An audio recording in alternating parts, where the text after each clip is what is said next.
ओम सभी को शुभ नमस्ते सज्जनों। आज हम वेदवाणी स्वाध्याय के माध्यम से ये सामवेद भाष्यम, ये सामवेद है, इसका भाष्य जो ऋषियों ने किया हुआ है उसका 409वां मंत्र है, जिसका शीर्षक है स्वराज के बाद। वेदवाणी क्या कह रही है इसमें? वेदवाणी का आस्वादन, आस्वादन मीन्स रस, जो हम स्वाद लेते हैं किसी भी खाद्य पदार्थ का, किसी भी पेय पदार्थ का, तो यहाँ वेदवाणी का आस्वादन यानी कि स्वाद लेना। वेद में गौरी शब्द वाक को बोला है। वाक मीन्स जिह्वा जो हमारी होती, जीभ, ये वाक इंद्रिय है।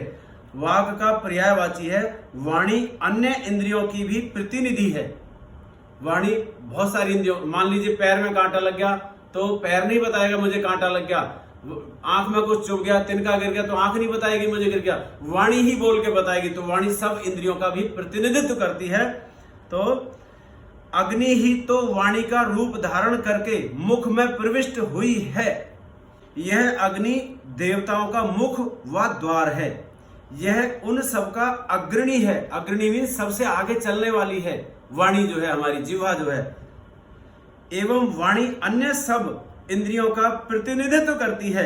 यहाँ गौर्य इस बहुवचन का प्रयोग भी यह स्पष्ट करता है कि गौर्य शब्द से भी सभी इंद्रियों को लेना है, यानी कि हमारी आंख, नाक, कान, जिह्वा, त्वचा इत्यादि सारी इंद्रियां ये गौर्य कहलाती हैं।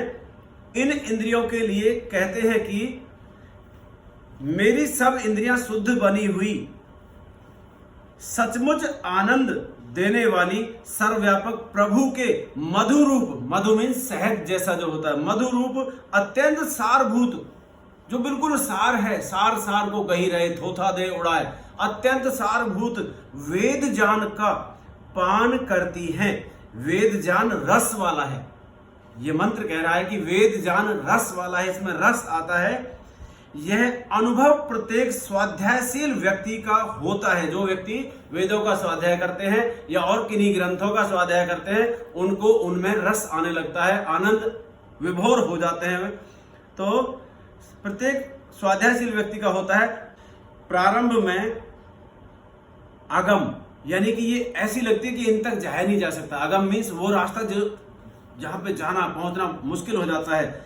दुर्बोध यानी कि बोध, बोध हमारा बुद्धि जो है बोध में नहीं आ सकती, हमारी समझ में नहीं आ सकती, ये दुर्बोध लगती है और नीरस लगती है, रस प्रतीत नहीं होता, बिल्कुल स्वादहीन, आनंद विहीन प्रतीत होने वाले मंत्र जरा सा प्रवेश होने पर सरस प्रतीत होने लगते हैं। थोड़ा सा हम अंदर जाएं, एक बार शुरुआत तो करें वेद अध्ययन करने का, वेद का स्वाध्याय करने का, तुरंत आनंद आने लगेगा। तो मैं नहीं कह रहा, ये ऋषियों का जो भाष्य है वो कह रहा है। सरस प्रतीत होने लगता है, अंत में उनका आनंद शब्द से वर्णनीय ही नहीं रहता। इतना आनंद आएगा अंत में कि हम शब्दों से उसको वर्णन ही नहीं कर सकते। उनका एक एक शब्द महत्वपूर्ण प्रतीत होने लगता है। उनके शब्दों का क्रम चमत्कारिक दिखता है। वो ऐसे क्रम से सजाए गए हैं क्योंकि परमात्मा की वाणी है, चमत्कारिक दिखता है। ये वेदवाणियां मधुरूप हैं, यानी कि शहद की तरह मधुरूप हैं, अत्यंत सारभूत है, सार ही सार है इनके अंदर, असार कुछ है ही नहीं। यदि हम थोड़ा सा इनका अध्ययन प्रारंभ कर देंगे तो इनका एक एक शब्द ज्ञान का भंडार है। इनमें संपूर्ण ज्ञान ही बीज रूप में निहित है, छुपा हुआ है। इसलिए हम अपनी इंद्रियों से सदा इसका पान करें। किसका? वेदवाणी का। इंद्रियों से यानी कि जिह्वा बोल रही है, आंखें देख रही हैं, त्वचा स्पर्श कर रही है, सारी इंद्रियों का इस्तेमाल हो रहा है। कैसी इंद्रियां? ऋषि जी कहते हैं यहां पे कैसी इंद्रियां, परंतु कौन सी इंद्रियां इनका पान करती हैं? नंबर 1, जो आत्मा के साथ मिलकर चलने वाली है। चोरी करने का मन कर रहा है तो आत्मा का तो नहीं कर रहा, मन का कर रहा है, तो इसलिए इंद्रियों को आत्मा के साथ मिलकर चलने की यहां बात कही जा रही है मंत्र के अंदर।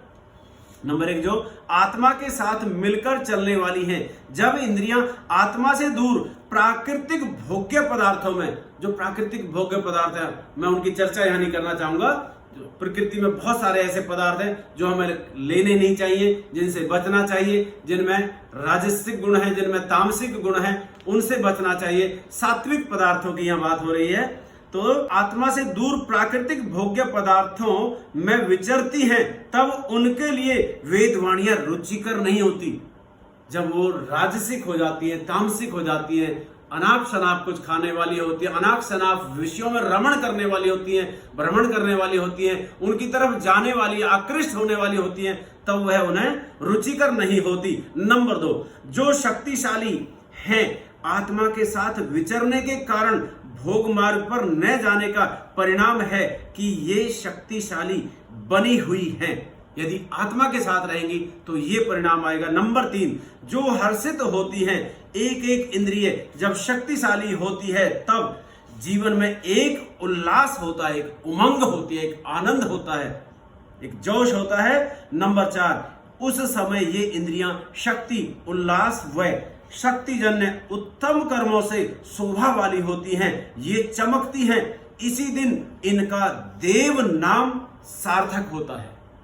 देव कहलाता है जो इंद्रियों को वश में रखने वाला होता है, जो कोई भी उल्टा कार्य नहीं करता, त्याज्य कर्म नहीं करता, वह व्यक्ति, वह व्यक्तित्व देव स्वरूप हो जाता है, यानी कि परमात्मा का ही अंश उसमें काम कर रहा होता है। नंबर 5, ये उत्तम निवास वाली होती हैं, अर्थात इंद्रियों का आत्मा के साथ विचरण करने, शक्तिशाली, उल्लासमय वह शोभा युक्त होने पर ही जीव का शरीर में उत्तम वास होता है। वास मीन्स ठहराव, निवास, आश्रय। लेकिन क्वेश्चन मार्क है कि कब होता है ऐसा।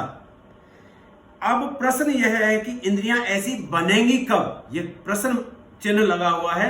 मंत्र में उत्तर देते हैं कि अनुस्व राज्यम, स्वराज्य के बाद। अनु मीन्स पीछे चलने वाले, किसके, जो राज्य है। और राज्य किसका, स्वराज्य, अपना राज्य, यानी कि आत्मा का राज्य, जिसको परमात्मा की प्रेरणा है, वह राज्य होना चाहिए। और अगर आप आत्मा के राज्य की बात मानेंगे तो आप किसी भी बुरे काम की ओर प्रवृत्त हो ही नहीं सकते। तो यह कह रहा है अनुस्व राज्यम, स्वराज्य के बाद जब मनुष्य अपना राज शासन कर पाएगा, स्वयं का राज, स्वयं के ऊपर, दूसरों के ऊपर नहीं। दूसरों को आदेश देते देते हम बहुत सारा वक्त गुजार देते हैं, लेकिन समय पे हमें खुद भी अपने ऊपर शासन कर लेना चाहिए। जब मनुष्य अपना राज शासन कर पाएगा तभी उसकी इंद्रियां उल्लिखित, ऊपर जो लिखा गया अभी मंत्र में, उल्लिखित प्रकार की बन पाएंगी। आत्म नियंत्रण के बिना, स्वयं पर नियंत्रण के बिना इंद्रियों का उत्तम बनना संभव नहीं। सर्व आत्मवशम सुखम, सब कुछ स्वयं के वश में हो जाना चाहिए। सर्व आत्मवशम सुखम, आत्मा के वश होने पर ही सब सुख, इंद्रियों की उत्तमता होती है।